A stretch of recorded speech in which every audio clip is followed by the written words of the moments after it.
Right, people, it's another introducing. We normally do these on Duggy's Atomic Dustbin, but we're doing an extra special one tonight.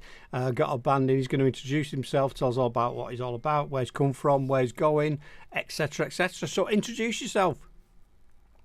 Hi folks, my name's Gary Roberts. I'm a member of a band called Spinout. Yeah, we've got the bands today are Mr. Jason Oakley on guitar, vocals, Richard Roberts on drums. I just brought a keyboard player in called Robert Bridgman. In fact, Robert played with us many moons ago when we played the Cavern in Liverpool. Oh, nice. Yeah, that was quite, I think it was about 2001 that was. I've done a few big dates up in Liverpool over the years. That was sort of like through the 80s and 90s. But as I say, the new lineup now, as I say, we've finished off a new album at the minute, so we're hoping to get that released by the autumn.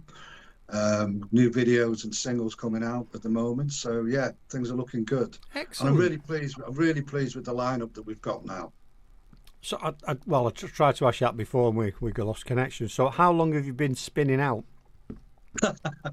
Well, the band Spinout, I was in a band called Attractive Colours really in the 80s, and we used to play a lot in Liverpool, all in the Northwest, and we ended up playing the Hippodrome in London on a Friday and Saturday night. This was without all the mobile phones and stuff like that, and we'd actually fill the venue. People would, from all the pubs and clubs we used to play the Firehouse in Bootle, and then it's down south, all different areas outside of London. And then we had a good following, and then they turned up and came to the Hippodrome. And then moving down south, because there was more things happening, and you're looking into the music business more, and there's more opportunities, they say, in London. Well, nowadays, it doesn't matter where you are. You can, it's a completely different ball game. And then Spinout, the name Spinout came from, well, to be honest with you, when I was gigging with Attractive Colours, when I came down south, we used to go into a couple of pubs for a drink and stuff like that. I met up with some great musicians. Zach Starkey was one of them. A guy called Gary Nuttall, who's now with Robbie Williams for the past 30 years. Oh wow! And Paul Linder. So we had formed a band together, and we'd swap and change, because they had other careers going off with their music. Very talented guys. Yeah. And I was just back at mine, and the name came up. I've been recording down in Arundel and Worthing. I had a track called Spin Out Your Love, and then one evening we were having a bit of a do at mine, and then I just put the original stuff on to see what their reactions would be. You know what I mean? Thinking like, oh.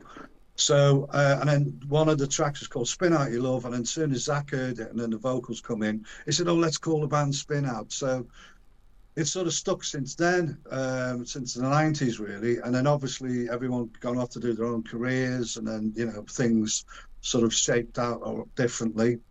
And basically the members we have today, which is Jason, I said before, Richard, and now Rob Bridgman, so I think this is the last lineup now. I would say for the band, you know what I mean. So what I'm trying to say, dedication wise, we've got I think what we're doing now over the time and experience of playing with different musicians who put different inputs in and styles. You could playing along, and one lead guitarist can interpret the song like a different one and stuff like that. So there was that sort of freedom. It wasn't any sort of like what's the word I'm looking for? Yeah, it was just everybody's input, creating the spin out sound. So so quite some many moons now. So how would you describe your music? What's the flavour of genre? Flavour genre, yeah, good question. I get asked that quite a few times. I mean, we've got, to be honest with you, we've got quite a big sound, and a lot of people say, oh, it's very sort of stadium sounding or large, that sort of, big sort of power sound, rather than, I mean, any band can play stadiums and stuff like that, but they get a tingly feeling when they hear our stuff. They say it's like quite a big sound considering. So genre, I think it'd be more like an indie rock type of thing. I mean, we've got a mixture of bands like, I don't know, who can we pick, like Floyd, U2, Simple Minds, whatever, all the great guys out there doing what they've been doing for years. And I suppose, but we've got our own twist to our sound, and And Nice. there's a famous producer in London, Michael Smith. Funny enough, I think you know that chap. He's been doing some of the Echo bass bands, Right. Echo Yes. bass Yes. records. Yeah. Correct. So Yeah, we had a few yeah, bands on. Yeah. yeah, he's a great guy. I met him in London and stuff like that. And then I was playing him. So he goes, "Let's hear your stuff." We were playing some tracks on the way home. Dropped him back, and he just said, "You've got your own sound, Gary. You know, with the spin out." So, and that was good to hear from him. So yeah, we've got our own sound. Excellent. Excellent. So have you got any gigs coming up, or what are you up to that way? Yeah, well, as I say, we've been just doing the album and stuff like that over this past year and a half because this lineup that we've got. Um, Jason, the guitarist, was with us some years ago, and Richard, the drummer, has been quite a long time drummer with the band. And then we sort of went out to Normandy in France and stuff, and we were gigging quite a lot around bits in Europe and the UK. So, but what we've been doing this last year and a half or so is preparing the album, making new videos. We have done a few gigs. We played Camper Jam last year, which is Oh, nice. a big event somewhere up in Shropshire. You know, so we did quite a big festival event there. We've been doing a few grassroots venues just to sort of get the new material out there. But what we're waiting for is obviously the launch of the album, which is coming in the autumn. And then we're going to give a list out of gigs and the album launch venue in that time when we're ready actually for that one. Yeah. Oh, excellent. Looking forward to that. And we will obviously, Janice I'll find out about that and we'll get it on the show. Brilliant. Thanks, Kirk. Yeah, great. Yeah, it should be good. Should be good. Okay, I'll try. So on YouTube then, what are you as YouTube? Spinout UK. Yeah, Yeah, well, I've got basically, you. yeah, we had Spinout UK, and we just sort of, I think what that was down to was there was a case we were offered some years back to do an American tour, and then we had the COVID, and it just sort of just hit. So we put the UK on because we do know there's a few spinouts in America, you know. Yeah, Um, because you know, I think I've tagged one of them in the promo have for you? this promo for this tonight. Yeah, That's nearly come home. that's always a problem.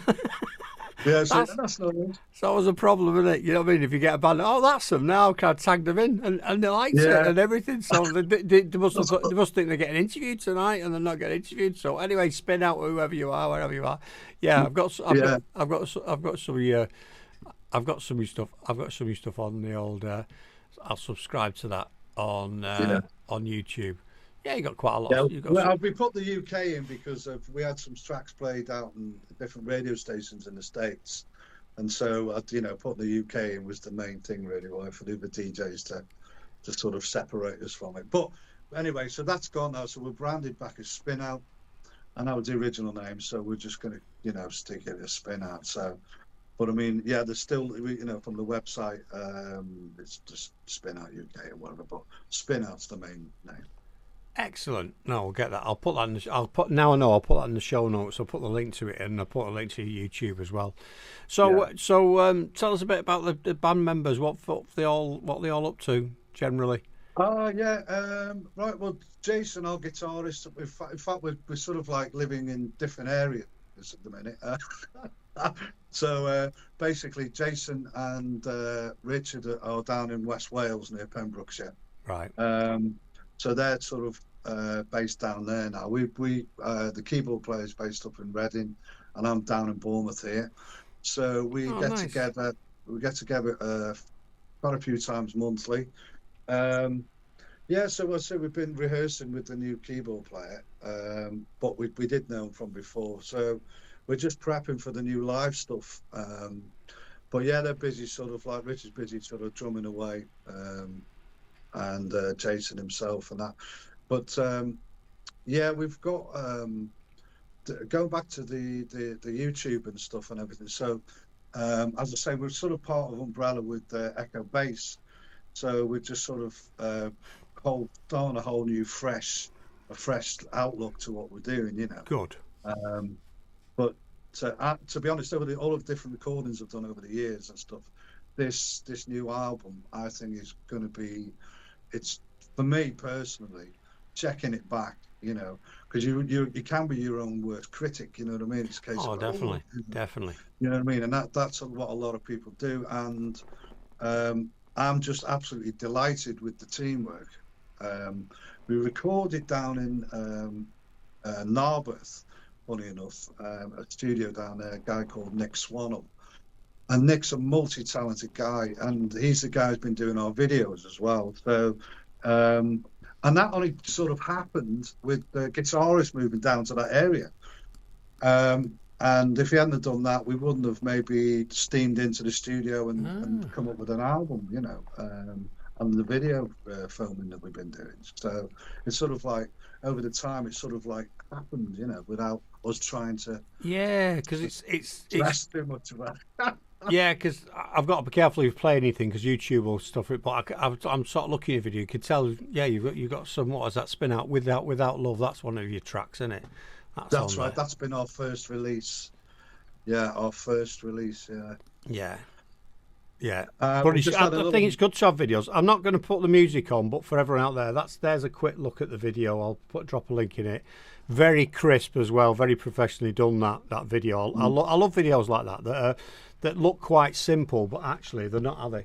You know what I mean? No, they're not simple. Well, Simple to do. No, yes. I mean, I said Nick's the sort of like the little genius behind that, because obviously, yeah, like you say, it does look simple, but a lot of work gone into it. Yeah, always the same. There's nowhere to hide there. But I really like that, like the lighting, like where you are with all the raw bricks behind the stones. Absolutely fantastic, mate. Really good. So thanks, Kirk. So how does it differ then from the 90s to now? You know what I mean? What do you think's been the biggest change? Well, generally all round on the music scene. On the music scenes, yeah. Not, yeah. Yeah, I mean, as I say, you know, I had the pleasure of playing with some absolutely seriously brilliant musicians and very famous in their own right and their individuality. And then, you know, it was a case of, it was like, okay, they had all sort of major careers, but they were like with some major record companies and stuff. And there's plenty of stories to sort of speak about that over time. But I think, to be honest with you, I think the music scene nowadays, when the people say, oh, you know, there's no more bands out there or there's none of this going, I think that's absolutely rubbish. Because there's some great stuff out there. I know, that's the people that are stuck. That's the people that are stuck in 1977 or 1980. There's no great. I always like this one of my voices. Yeah. There's no great bands out there. You fucking idiots. Because you're listening to you're listening to the stuff that's on mainstream fucking radio, which is wank. Go out and find, and that's why we do the show to introduce bands to other people. And I've just refreshed because we're on Twitch. I've just refreshed my feed here. Janet says, "Welcome everyone. This is Spinoff. Paul 1 UK. Good evening. Kirkus here. So Kirkus is in the building. Evening, just finished cooking my tea, so that'll be Billy as well. So I've got a couple of people on here, and the question is from someone here. It says, Gary, what or who got you into music? Right, okay, that's a good one. Well, it was basically when because I hail from Chester and was when I was sort of leaving school, didn't do very well, and everybody was in a band in the early 80s and stuff like that for me. And I used to watch a band called the Action Transfers. They were from Chester. And I started off on drums, funny enough. And, well, I'll tell you how it happened, right? So I got on this government scheme. You have to, when you left school, you had to go on the government scheme. YTS. YTS, that was it, 25 quid a week, right? Uh-huh. So I ended up doing this fitting tires and exhaust for so many months. And then I got this audition with a band playing drums. And then we went and did a gig and I earned 30 quid for an hour. And I thought, that's it. I'm doing music, you know. I thought that's my way forward. But no, influence-wise, it was like the guys were a little bit older than me. And my cousin used to go to the pubs and he'd record them on a little cassette tape. And you know, at certain ages you couldn't go in pubs at night or whatever or that. And then I'd listen to the atmospheric of the people in the pub, you know, everyone talking, and then listen to the band play. And And for me, it was a magical moment. I thought, it was like discovering when you put a radio and you put a shortwave on and you hear all the shipping forecasts and you go, oh, what's going on there?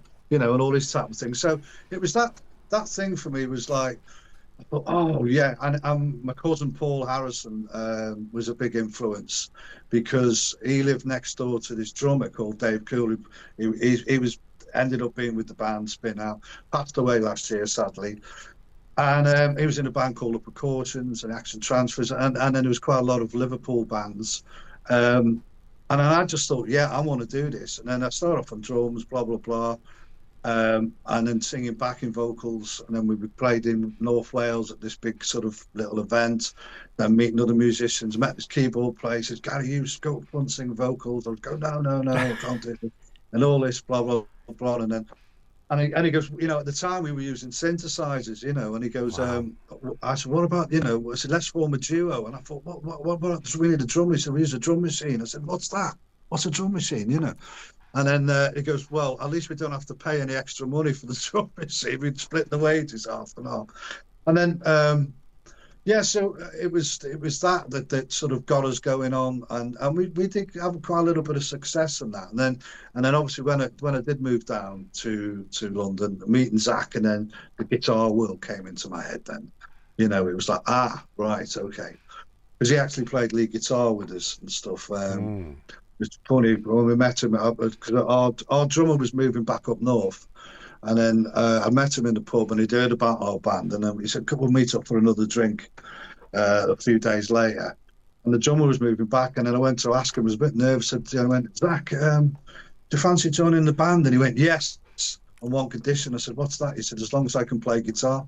And I didn't, and I went, because I thought it was the drummer. But anyway, moving on from there, where were we? I don't know, but we've gone on a magical mystery tour, which is why that's why I like the interviews, because that's why we don't have set questions, because of what it needs to be organic and it needs to be more natural, and I love that. So it doesn't matter. I don't know I don't even know how we started that, but that's a good explanation of the band, and it was your influence. It was your influences, wasn't it? And that's what it was. You started talking about that, and then you went on. And then the band forming, which is fine. That's logical. That's the logical route. So, are you into any of the new bands that are up and coming at the minute? Is there anyone you can think of? I know I'm putting you on the spot there. If you can't think, my head would be mashed in straight away. I'll tell you what. I mean, the company Echo Bass Records, they've got a great list of bands on their label, and it's all. I find it all exciting. You know what I mean? I think great. And going back to the business about what's it like from the 80s and 90s and then now, I find like independent musicians and bands and stuff, and doing the whole work themselves and presenting themselves and saying, right, we mean this. This is what we're about. And they've got a direction, and they've got and they develop over time, and then as I say, the music sort of changes for them. But I think we've got Sunset Ruins as a band, Marseille. Oh, yes, exactly. Yeah, I love Sunset. I love all of them, but do you know when a band? Yeah, go on, carry on. I'll tell you in a second. Go on. False Idols, the Welsh lads. I've had them on. Yeah, they're great. Brilliant. I mean, there's.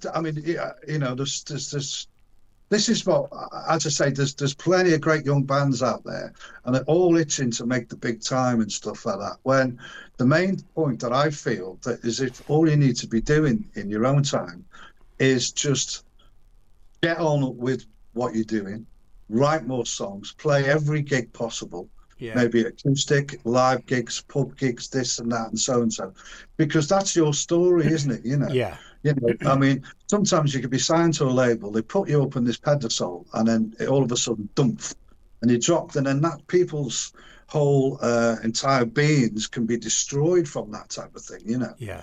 As we've seen many in the past, what chaos it can bring. But music's supposed to be like, the expression from your soul and your body and your mind and how you feel it, and then people relate to it, and then that's the best way forward, Yeah, absolutely.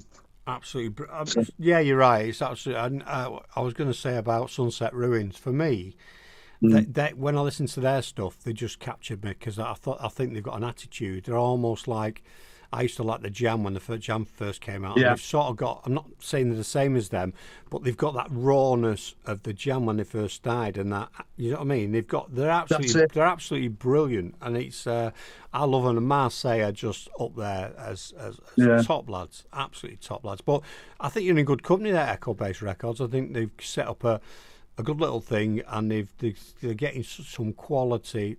They're focused on quality, aren't they? And which is absolutely brilliant. yeah, that's it. And like as I say, that it's the growth of Echo Base is happening daily. Nice. And it's all down to the team, which is Ross and Lane, and they've got a few of the staff members and stuff like that. I think with Universal and so and so, and then Michael, the producer, and yeah, they've got a great team. So if anyone's got some live music or demos or any recordings, send them to Echo Base. You'll be Excellent. looked after. They'll be looked after. If they're good, if you're shit, don't bother. That's what I always say. Yeah, yeah, yeah. It's like on the show, and if they're shit, we're not playing it, but we don't play any shit. No. Janice is asking, why did you call your son Lane?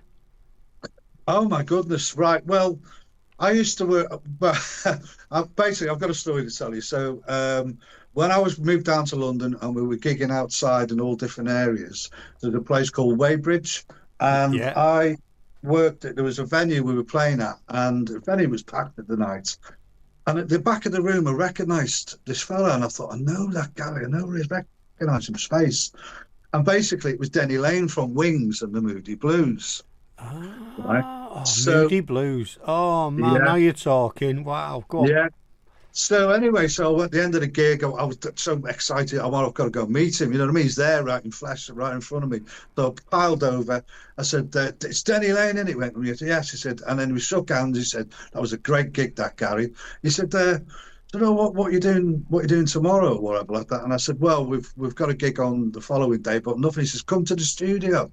He said, "I'm working at this studio just round the corner from the venue." I went, "Okay." So I went there, and then and we just hit it off really well, and we laughed. We laughed. We had some funny times, Awesome, and man. we'd had some funny stories. And then he goes to me, "Oh, I'm really re-releasing Go Now." I said, "What?" And he goes, "I want you to play bass guitar." And this is about 1989. And I went, "Denny, I don't play bass because I didn't do bass guitar. I was just doing lead vocals." He goes, "I'll teach you." So he taught me the basic. So we went off to Slough, up to this record store like that, and that music shop, and he knew the owner from the '70s in there, and he went, "Oh, Danny, I hadn't seen you for years." So we grabbed the bass. I didn't have any money to buy. He gave me get this little old bass guitar. So got the bass, taught me the song. Probably while I was learning, I was going right. I was nervous as hell, whatever, doing the backing vocals at the same time. It's one of them ones with this song, Go Now. And then a few days later, he goes, "Right, we're going up to Liverpool next week to play on the This Morning programme with Richard and Judy." I went, "What?" So Denny, he goes, "We're playing live on the show, right?" Yeah, just threw it on me, and I went, "Well, we're going to rehearse with the band then." He goes, "No, we don't when we get there." We'll just plug in and play like this. And I went, "Oh, for God's..." Anyway, so bowled up to Liverpool. And this is why Lane will be called Lane in a bit. Bowled up to Liverpool. I'm not interested about that now. I'm more interested in this. Carry on. Yeah. So we stayed in this hotel near the Albert Dock, and then the manager goes, "Right, don't go out tonight, Gary, Denny, because you've got to get up in the morning, and then you're going on this morning, and we're live." Like that. I went, "All right, no problem." And his name was Brian. I said, "No problem, Brian," like that. Anyway, because I'd not long been up in Liverpool and places, and I was with Denny. I said, "Denny, we're going out." So we hit Liverpool, hit the town, and we went into all the places I knew. And there's loads of people I knew, and I'm showing Denny off, like going, "Denny Lane from Wings here," like that. Anyway, we had such a great night. And then we're walking down Bold Street in Liverpool about 4:00 in the morning, absolutely fucking legless, to be honest with you. And then we got into the hotel, and before we know it, there's a knock on the door, and we've got to get up down to the Oh television no. studio. Yeah. And he was So rough. just a bit, coming down the corridor, and yeah, it's like that in the hotel. Oh Not no. good. So we got to the studios, and then we thought, well, I was setting up, and it was right on the Albert Dock, and it was in a bar area, and it was like, I said, anything working out on that, but I don't know if they were real or not. So we got set up, and I was like, I felt like a bit of a white as a ghost because I was still from the night before, and I'm going to play live. We had one little run through the song with the drummer, piano player, and me and Denny. It was about 30 seconds long. We had to do this. Anyway, so my mic was not coming through the monitors for the tone, and the guy said, "Right, you can stop now." He said, "We're going on after the adverts." And we went, "What?" And I went to him, to the floor manager. "I can't hear my vocal mic." I said, "I can't." He said, "Don't worry about it. We'll sort it out."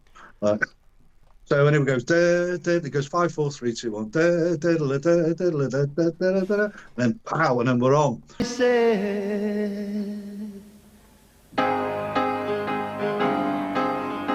Goodbye.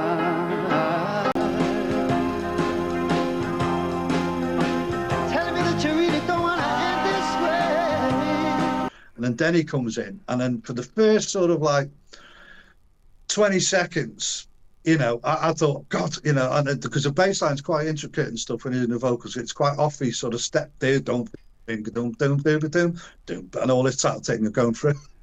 So anyway, it's funny enough, it's on YouTube. It's on Denny Lane Go Now this morning. There's a copy of it on YouTube. Denny Lane Go Now this morning. So we got through the song, fantastic. And then Denny goes off and does the interview with Richard and Judy. Anyway, so I thought, oh, my goodness, that's done. And I was still a bit annoyed because of my vocals I couldn't hear through the monitors, so I didn't know what it was going out like live. And we were the first band to ever play live on that show. Really? 10 years later, I'm doing a gig down in Sunningdale. This producer guy goes to me, "Oh, can you do music for like tribal films and stuff like that?" I went, "Yeah, of course I can." I was doing this. So anyway, so you could meet me in Pinewood Studios and we'll have a meeting about it the following week. So I went to Pinewood Studios, went into the bar area, and then the comes out with this guy with him. And this guy goes to me, "Did you play bass guitar with Denny Lane on the Go Now this morning program?"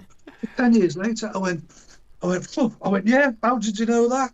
He goes, "Well, I was the guy in the green room, and I was the one that didn't put your volume up on the monitors." He said to me, I went, "It was you like that." And he goes, "No, hear me out." He said, he said, "I used to work for Brookside, and he did all the sound for Brookside, and it was his day off.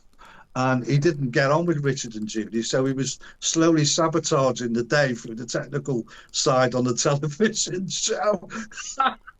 Because he didn't like them at all. Anyway, that's funny. That. Wow. And then, as I say, with Danny, we went off doing duo stuff, some of my material and some of Denny's Wings and Moody Blues, and then we, swap. In fact, Denny taught me how to play Blackbird. By Beatles, and Paul McCartney taught him, and then Denny taught me second hand type of thing. And Denny he was a great friend, and we, as I say, some of the stories and things we got up to, and what he told me about Wings and Moody Blues and that. So got a lot of knowledge from Denny about the music business. That is just outstanding. Someone's tried to share it. I've just tried to share the link on Twitch, but it won't let you share a YouTube video. Well, I've got the YouTube video in front of me, so yeah, absolutely fantastic, mate. And then that's when, and then Denny and then he got his green card. And he waited 15 years for that, and then he went to the States. And then I'd stayed in touch with him to the very end, even a week before he passed away, and that. But that's where Lane came from. The name, so with Denny Lane, we called my son Lane because Denny was such a close friend, Do you know what? After all that, if I had another son, I'd be calling him that as well. But you know what I mean? That's actually a brilliant story. That's a wonderful, wonderful story. That isn't it? That is fucking awesome, man. Thanks, Kirk. We're there with you though, aren't we? You know, when someone tells a story, I can see it. Well, my wife's from Liverpool anyway, so you're talking about that, and obviously I used to watch Richard and Judy and all the rest of it. I probably even watched it. Do you know what I mean? I probably even watched that show, 1989. I'll have watched that.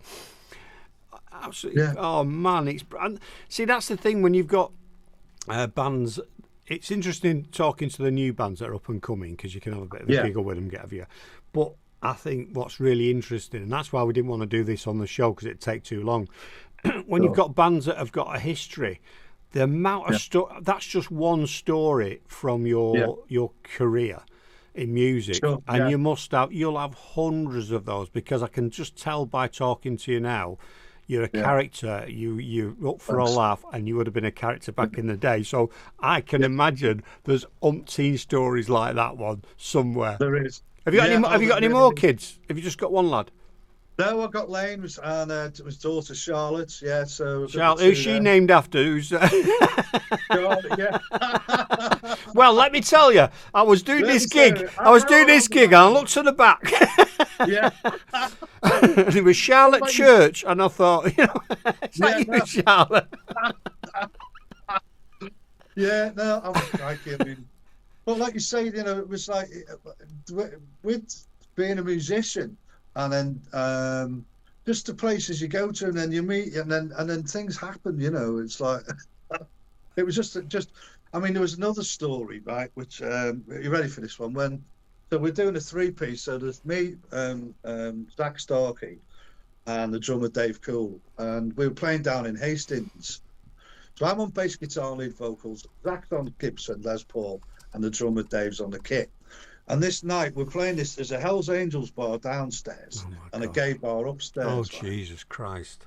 Well, yeah, so it was a right mix. Anyway, so we had the pleasure. Mr. Peter Grant, the manager, Led Zeppelin, was coming to see us that night, playing Hastings. So I'm a bit nervous, obviously, because so the story. So anyway, he comes in, and he's got 2 guys with him and stuff like that. It was a great. Thanks for coming, Peter, and everything. He sat down, but he had his leg in a plaster cast, right? So he'd broken his leg, right? Right. Anyway, so. There was only a small stage in this venue, like that. Small stage, it was all rammed to the front. You smoke beers a lot, and it's all going off like that. I'm glad it's all stopped now in pubs because you can breathe when you're singing. Yeah. But so basically, after the second song, my A string snapped on my bass guitar, and I was like, "What?" Because I've been playing it for so long, I forgot to check. And it wasn't a case of having a spare guitar to the left or the right. So all my thinking had to change because I'm doing the lead vocals. Anyway, at this time, right, Peter Grant is going, "Where's the fucking roadies? Get them to fucking sort back."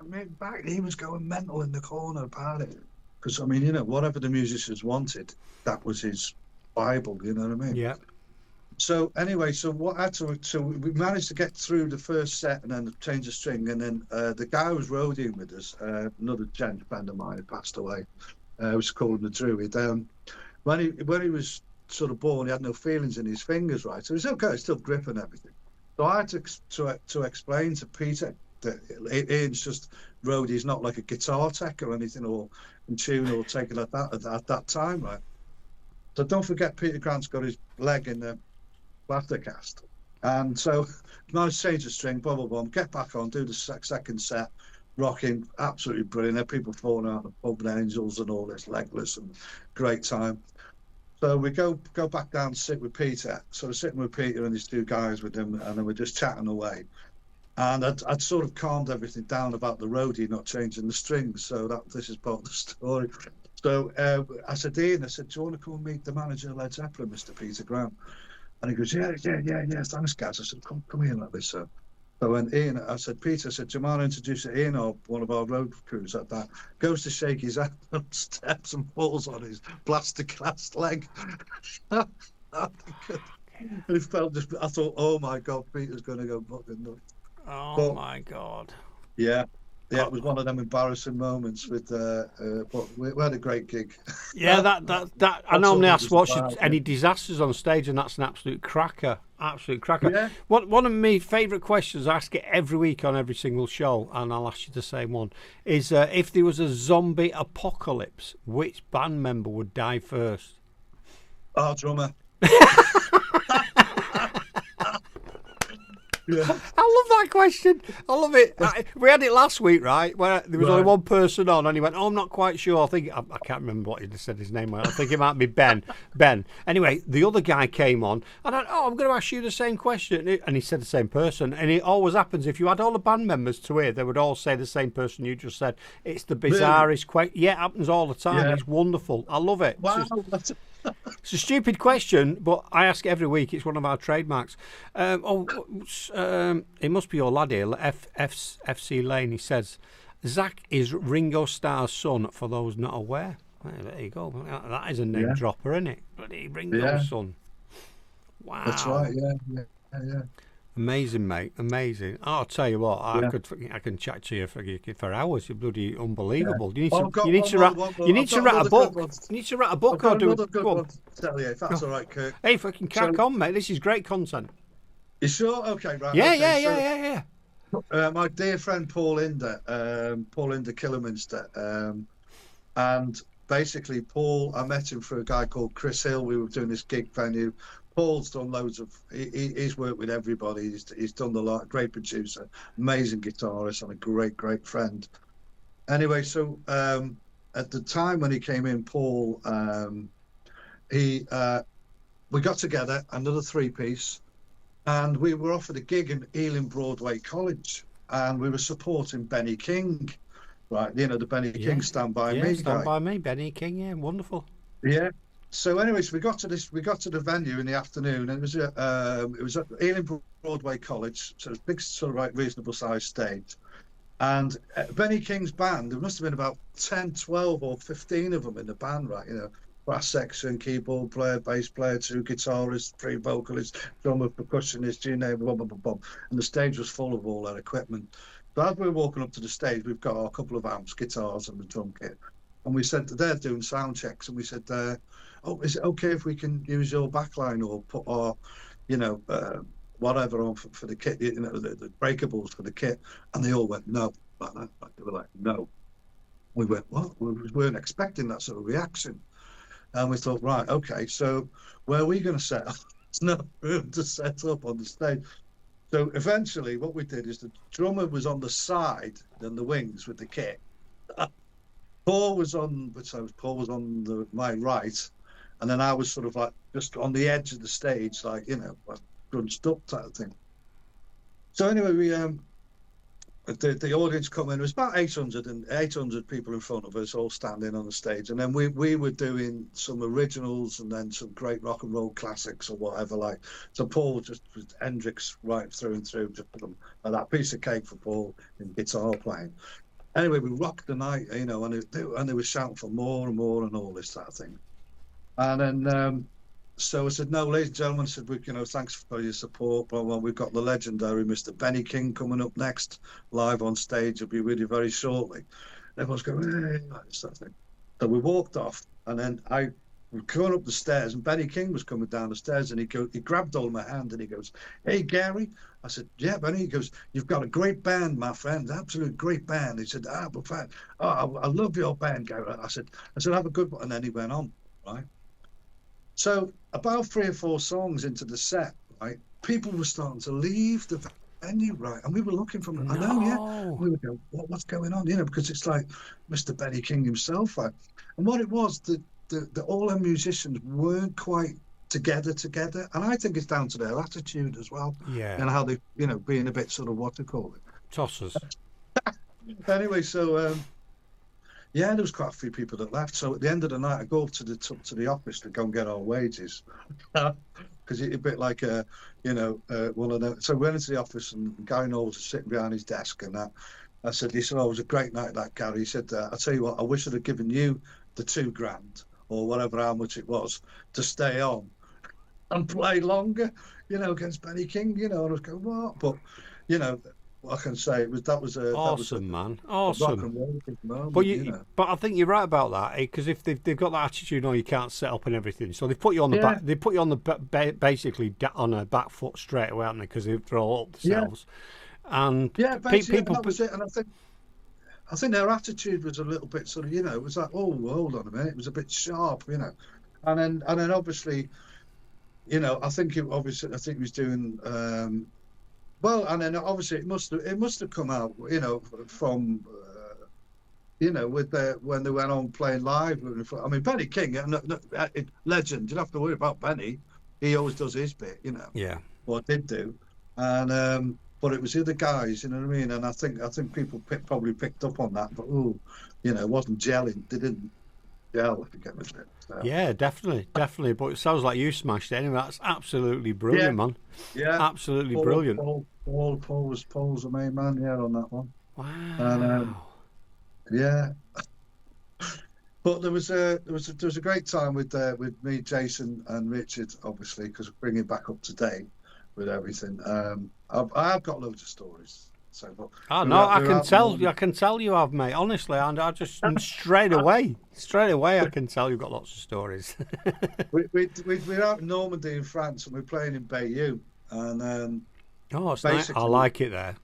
Nice it's there. lovely, isn't it? Yeah. And it was right opposite the tapestries, where it was an open venue type of thing. We'd set up outside, and then because in France and stuff like that, musicians get grants, they get paid, like dole money or whatever. They get looked after if Yeah. they're Because struggling. they're artists, They bit need like help. waiters. They're treated as they're not just just are they? Usually, if you're a good waiter or a good entertainer, Yeah, and it should be like that. Should be like that.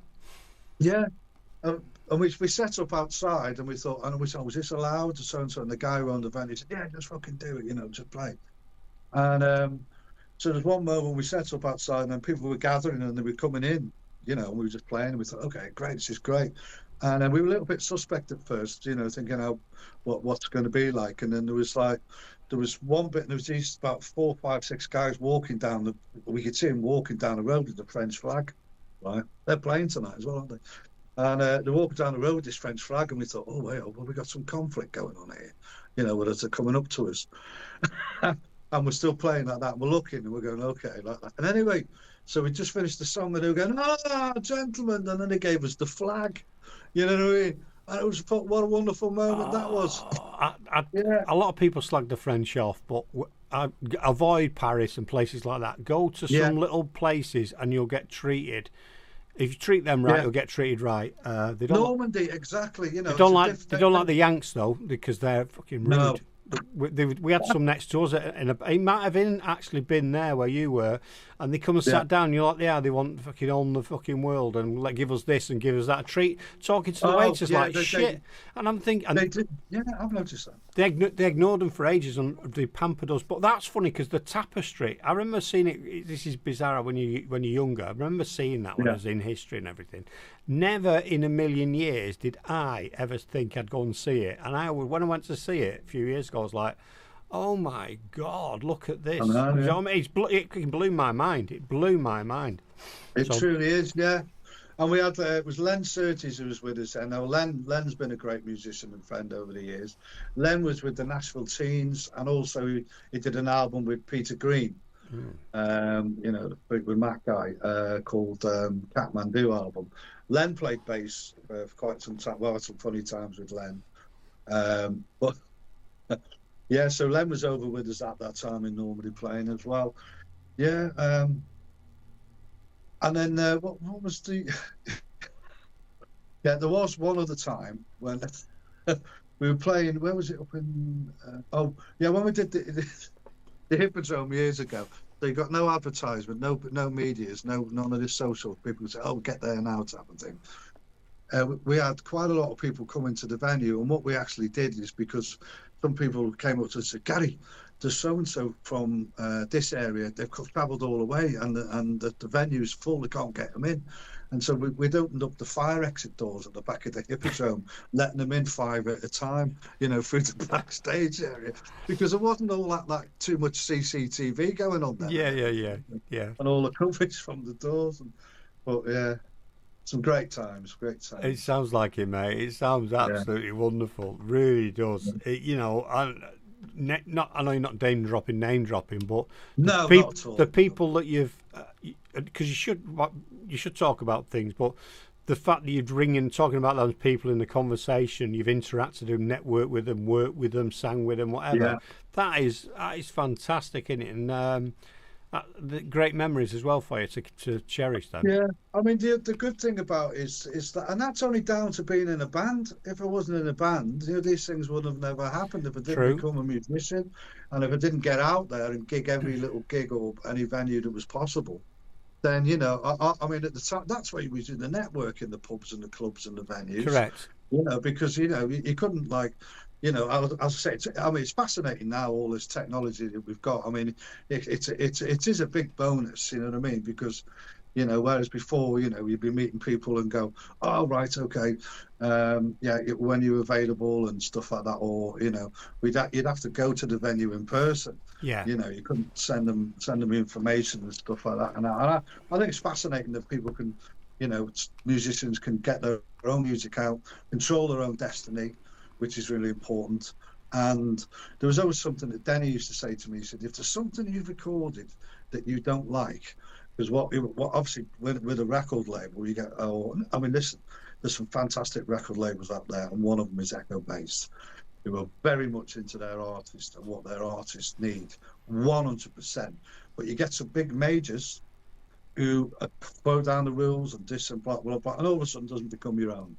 Yeah. It's like that. And then he said, if there's something you don't like on a recording and everybody tells you it's great, or there's something that's not quite right, he said, once it's released and out there, you can't go back. It's out there with that. It could be a little bit on there that you might not like. Yeah. That you think is not a mistake, but something that you recorded wise. But so it's all about playing live. Simple as that. Yeah, I think there's advantages and disadvantages from both eras. From my point of view, I think that you can't be face to face, shaking people's hands, having a drink with them, chatting to them, and building those networks and relationships up. And the social media just should boost on that. But I think a lot of people just rely on the social media and think they're going to become the next big thing just because they put a few posts out. But you need to shoe on that in with actual physical networking and get to know people, because they'll remember who you are and they'll bring you on, etc. So that's my view anyway. No, I totally agree, Kurt. I totally agree. And it's like a case of just getting out there and knocking on doors and going visiting and chatting with people and introducing yourself. Yeah, my uncle's on here and he says, what a very interesting guy, and he's bang on, isn't he? He's bang on. You are an interesting guy. That's kind of him. Thank you. It is. And your lad is probably dropping you in here. He says you should ask him about his dad. My dad, yes. Also, yes, I have got a famous dad. Have you? I have, yes. Fucking hell, it just keeps going, this, doesn't it? Yeah, I have got a very famous dad, and I'm just trying to figure out now. If you don't know, I'm going to try and maybe I'll try and give you some clues how to guess who. Come on, people, you get it, because I'm terrible, because there'll be famous people on the television, right? Film stars, and I'll go, he's been in something else. I'll tell you the best one was, I said to my wife once, I says, I'll tell you what, Michael Douglas doesn't half look like Kurt Douglas, doesn't he? She went, it's his fucking son. I went, he's never is it? That was years ago. I went, really, is that his son? She said, yeah, it's his fucking son, Kurt Douglas, Michael Douglas, it's his son. I was like, you've told me something I didn't fucking know there. So that's mine. Anyway, you tell us, and you can embarrass me and everyone else can guess. Okay, so he started off as a drummer in the 60s, and he played in a group called the Black Abbots. Right. That's a and they went name. Through to the 70s. Yes. Right. And they played every venue in the UK. They had a few singles out and stuff, but then they did they had a big show going on. And basically my dad moved on to do his solo career, television, mainly from the 1980 onwards. Someone's guessed here, and if it is who he says it is, I'm fucking blown away. Go on, let's hear the guess. He's saying Russ Abbott. That's the man. And you are Mr. Planks. Mr. Planks, and you are a professor of English grammar. I are. We are indeed. Start the clock. And your first question. Can you give me the name of the standard unit of electrical power? What? A watt, correct. famous comic actor was Mr. Will... Hey? Mr. Will Hay, correct. A legal question now. A man is released from prison because he has received the royal... Pardon? The royal pardon, correct. And what were the last words of Ludwig van Beethoven? I'm sorry, I didn't hear that. Yes, they were. Wow! Fucking hell, that's unbelievable. Yeah. Do you know what? He's fucking... No wonder you're like you are. He's fucking genius, man. Fucking so entered, so... And I'm not just saying it because you're on, but one of my guys that I look at and slapstick and he's the way he was and everything, absolutely fucking brilliant. Yeah. Who guessed it? What that? It was Billy straight away. Our Billy, he's our resident chef. Nice one, Billy. Yeah. Superb. And my uncle said the same straight after, Russ Abbott. That is fucking brilliant, man. Oh, brilliant. Yeah. Well, I love a party with a happy atmosphere as well, so I'm sure you do, don't you? Yeah, that's it. And funny enough, I wrote the theme tune on the television show during the 80s for that show. Hell. For what? For that show? Yeah, the Songs of Joy track. And I was lucky because it wasn't a case of, I mean, when my dad was, I was sort of like doing my own thing when my dad was at the height of his career and everything. And basically the song came about and there was quite a few number of songs in there. I think that it was down to the director. He just thought it was the catchiest and, really sort of like up to date, happy tune for the show. And then one time I was lucky enough to go to see my dad. He was in the radio station in where they do the actual recordings for all the music and stuff at the BBC. And there was a guy called the conductor, Alan Ainsworth, that was his name. Alan Ainsworth, very famous BBC orchestra conductor. And I was walking through to the studios and there was like a huge live room with about 30 or 40 musicians, like string section, brass section, the whole lot, and and I was trying to sneak past around the end to get into the control room without disrupting anybody because they were in sort of session. Anyway, as soon as I walked through the door, and as I was walking like that, Alan Haynes, he spotted me and like that with his baton, like that, and then they all struck up and played the song, and I went, man, the hairs on the back of my neck, and I was just like, whoa, this orchestra played the track, I was just blown away. And I was only probably about 19 then, something like that, Wow, man. And it was like, I was just like, poof. Yeah, it was because it just wasn't expected, because I was going in to say hello to meet in and talk about a different thing, Yeah, it's absolutely blown me away, because I love doing the interviews and I love doing these separate ones because I've not got the pressure of the show and the music and getting everything. And I've said to Jan, if you get anyone that's not going to be a short one, put them on another night so we can spend a bit more time. But it's been one of my favourite interviews, this, because I just think your stories, what you're talking about, the way you are, it's just like it blown my mind. I tell you, absolutely brilliant, wonderful, really, really, really wonderful stuff. Yeah. Sorry, I just choked on some of them.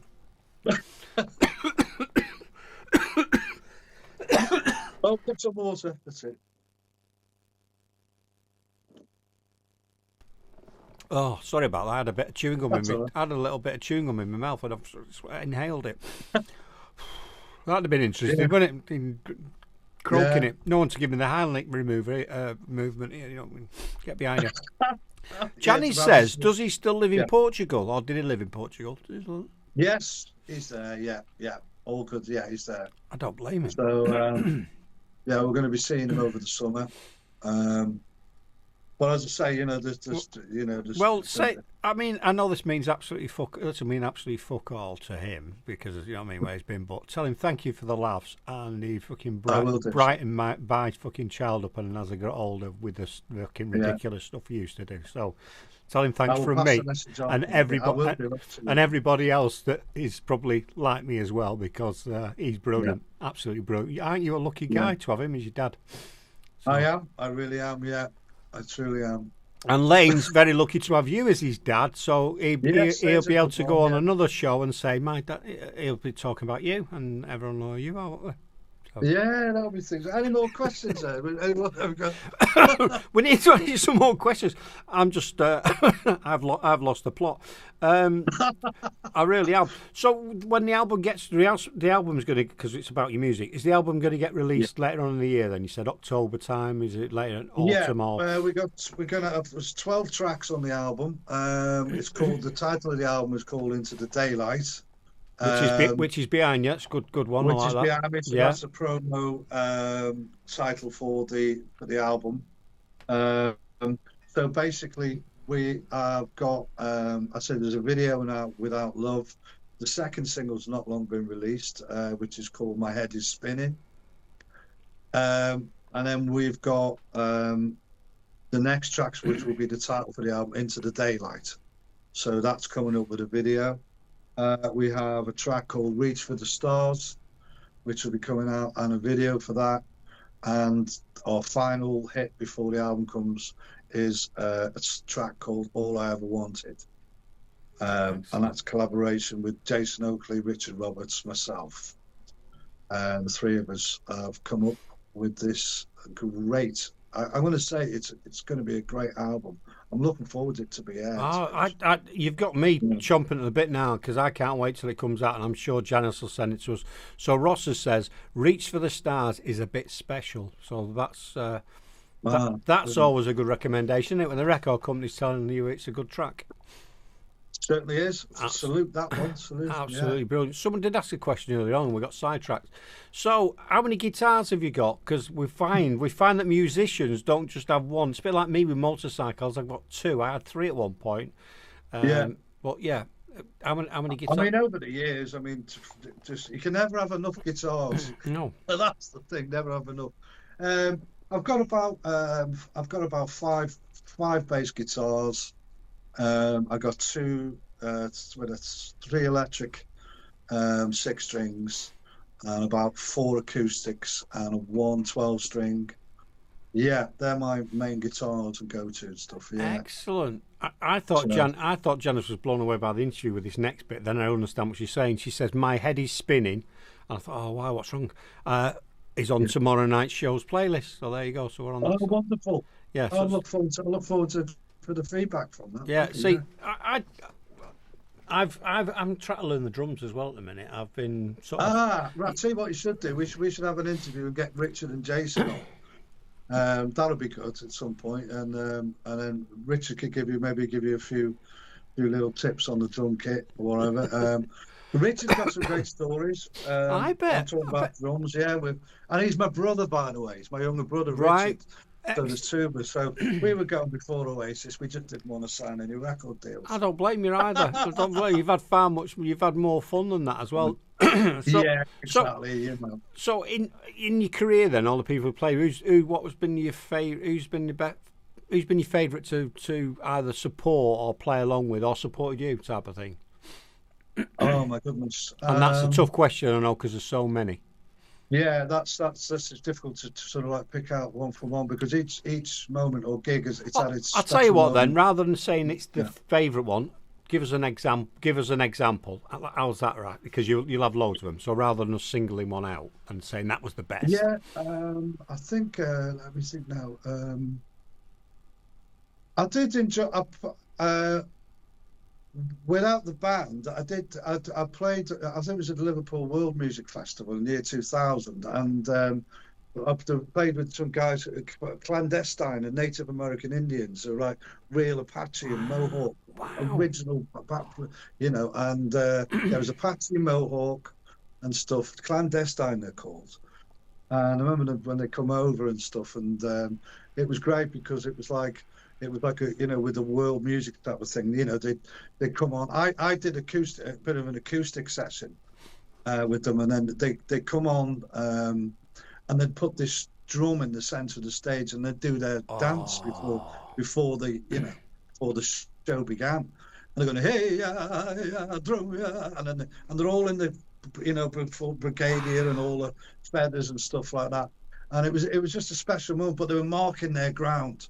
Yeah. You know what I mean? It was like a rugby team, like the so-and-so, and they did all of that. And then and it was funny because when we finished the show and all that, they had CDs for sale, you know, and they were asking me how much we sell the CDs for in Liverpool, you know, and I said, oh, you only a £5, don't go above a £5. I said that you're getting a tenner out is a little bit of a difference and stuff like that. But I don't know. I mean, there's been so many great gigs. That's great. You know, and I like that because that's a bit different, isn't it? It's nice to listen to new different music because there was something on the other week. Oh, there's a motorcyclist that we watched, and anyway, but she's in Mongolia, and I said to my wife, "Oh, I think we're going to get a bit of Mongolian throat singing." She went, "Are you taking the piss? Like, you know, is that a thing?" I said, "Yeah, of course it is. Listen to it, and you sing from the throat here."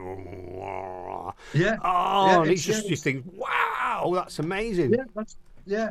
You know, and I didn't sort of expect it because I don't know what to, because, you know, I think when they put all the guitars and drums on and stuff afterwards, I thought, oh, I would have loved them just to stay doing that. Acoustic, just doing the thing. Yeah, doing that sort of like, rather than trying to rock and roll out a bit. We're all going to go and search them out in a bit and listen to that and see what that's like as well. That's bloody hell, we've got lots to brush up on after this one. Do you know what I mean? Got lots to search out, haven't we?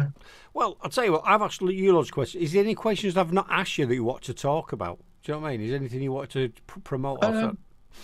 Well, I suppose, no, I mean, today's lineup, that, you know, out of, you know, I mean, the band that is Spinout now, seriously, with Jason and Richard, and now I said the keyboard player, Robert Bridgman's come on board. I am just, you know, it was like the moments of, I'm really excited about everything. You sound it. You know, things do take time, you know, and it has taken time, but it's you know, there's no rush to sort of get to where you want to be because you're already there, but it's a case of how you're going to express yourself and stuff. And I'm just delighted with with what we've got and the team we've got. And because there was a time when it was a bit lull and everyone goes off and you think, oh, okay, they've got this, they're doing that, why can't I be doing this, what's happening with this and all of that. You know, and and then you just sort of got to take some time for yourself and think, right, I'm really looking forward to this album being released, and I just want to thank the lads that I'm with, Jason and Richard, truly, you know, for making the Spinout sound today.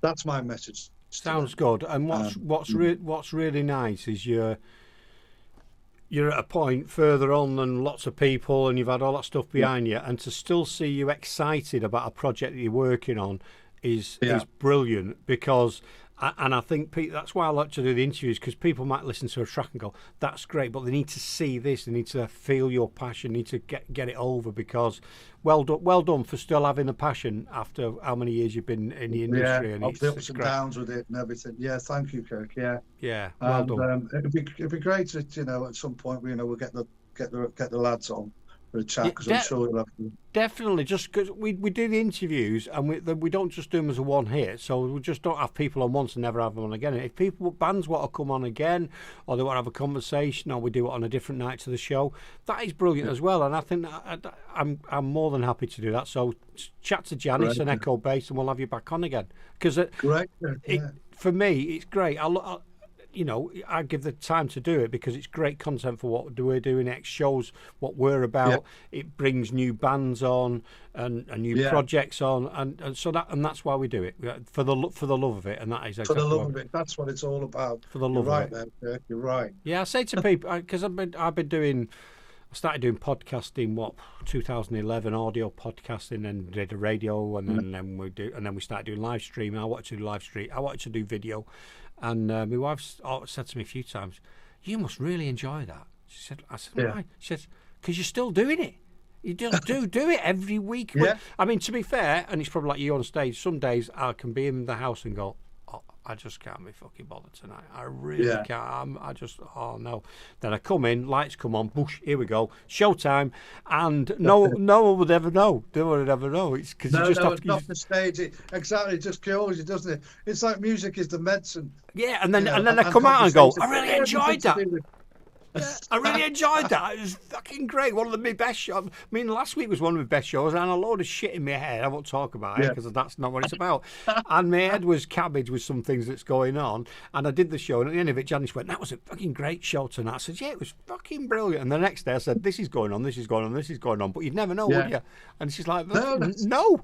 Well, there you go. That's what it said. The show must go on, as they say. The show must go on. Always, yeah, always. Well, I could chat to you for absolutely hours. We've been doing this for over an hour now. But so I think I'm happy to carry on, but I think we should let you get on with your evening or whatever you're doing. And Thank you, sir. And then I think we should get the lads on again because there's lots of information to gather and what have you. And I just wish you all success and whatever you do. Thank you very much. But more than that, happiness. I think that's more important, and happiness and enjoyment because, it's absolutely brilliant. Really is brilliant. Thanks, Kirk. Yeah. You've been nice one. You've been a great guest, and I'm so glad I got to meet you. I'm so glad I got to chat to you, and I'm pleased for Janice for setting up. It's been thank you. Many brilliant. thanks from the Spinout camp. Yeah, and say hello to the lads for us, and and we'll speak to you soon. Definitely come on. We'll do another one of these in midweek. And we'll get you on. We'll have a chat, and then obviously when all your music comes out, your album, we'll be getting that on over a few weeks, no doubt. Yeah, it'd be great to hear some feedback off the tracks, So that's what we're looking forward to. You'll definitely get that from me.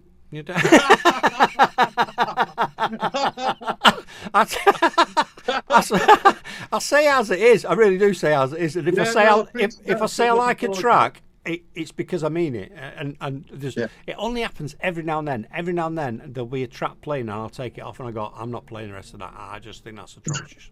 And she'll go, no, it's going. I'm not playing that. It's rubbish. So, Jenny says, "Thank you, Gary. What a wonderful interview. Can't wait for the album. Let's talk again before the album launch." See, that's why she's the producer. She's actually putting a time frame in there where I'm just like, come on again whenever you want. But she's right. In fact, that makes sense. Just before the album launch, we can chat about the album, get it out there, and all this that we've done tonight, the hour, it'll all get chopped up. It'll over the next month. It'll all go all over social media. It'll go on Instagram, TikTok, and YouTube. So if you're watching this, people, go and check the full video out on YouTube, and go and check Spinout because. If the album's half as good as his excitement, enthusiasm, and Echo Bass promotion of it, then we're in for an absolute treat of an album. So brilliant! Looking forward to it. Yeah. Excellent.